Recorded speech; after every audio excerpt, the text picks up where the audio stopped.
বুঝছো? ভুল শিখে দেয় না।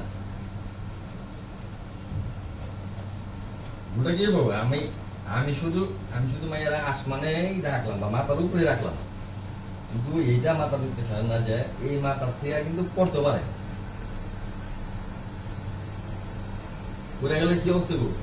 মাথা ফাটতে পারে, অ্যাক্সিডেন্ট হইতে পারে বড় কিছু,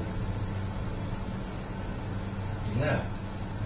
তো মাথা উঠানোর পাশাপাশি মাথার থেকে ফালাইতে হয়, এটা হলো শিক্ষা। এই মাথার থেকে ফালানো, যে মাথা উঠাইলাম আমি মাথা, ঠিক আছে, কিন্তু মাথার থেকে ফালাইতে হয় মাঝে মাঝে। এটাও ধৈর্য, মানে এটা হলো সহ্য করতে হবে। ফালাইলে একটা ব্যথা পাইব, আজকে ব্যথা পাইব, 2 দিন পর ব্যথা পাইবে, 3 দিন পর ব্যথা পাইবে, 4 দিন আর ব্যথা পাইবে না। 4 দিনের দিন উই আর ব্যথা হইতো না এটা, কারণ এই কাজ করতে করতে অবস্থায় আছে, ওই জন্য ব্যথা হইতো না। যার শিক্ষাগত যোগ্যতা না, হ্যাঁ শিক্ষার ইচ্ছা থাকে না, তখন হ্যাঁ এটা একদিক দিয়ে না কয় দিক দিয়ে মিলে কি কোন দিক দিয়ে যায়, হ্যাঁ এটা বুঝাইব যে কি সে যদি সে মাথার উপরে উঠাইতে পারে সে ফালাইতে পারে। এই প্রস্তুতিটা তার নিতে হইব। নিজে ব্যথা পায় না তো বলবো 4 দিন ব্যথা পায় না। তো এই শিক্ষা এইটা শিক্ষা হয়ে গেছে, তাই এটা ব্যালেন্স হয়ে গেছে, যাই অনেক করে গেল আমি ব্যথা বলবো, তার ভিতরে এটা অভ্যাসটা হয়ে যায়। এটা যদি সংসারে না দেখে,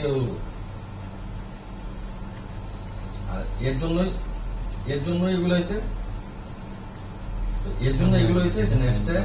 এগুলা প্রমাণ করতে হবে আমগই। হ্যাঁ শিক্ষা দিত না, এই শিক্ষার বিপরীত হয়ে কিন্তু হের উপরে তার উপরে যাবো।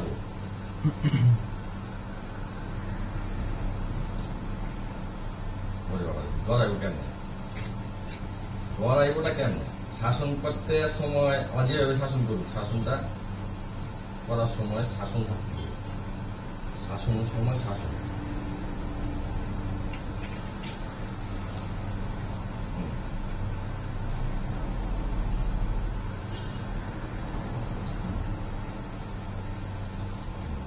এই যে সেম মামুদা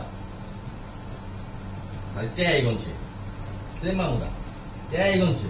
ওরা বাইনে শিক্ষা,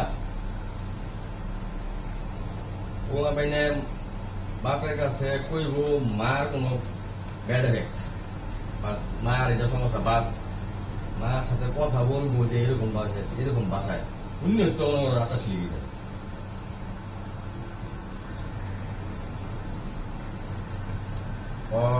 মামার বাড়ি যেটি হয়েছে, মামার বাড়ি যেটি হয়েছে,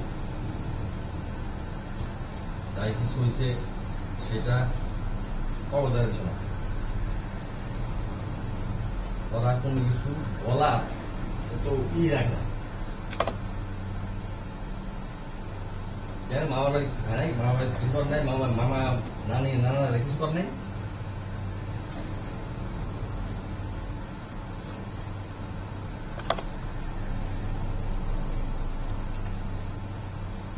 এটা কখন আমার নানির বাড়ি কি, আমার দাদার বাড়ি কি,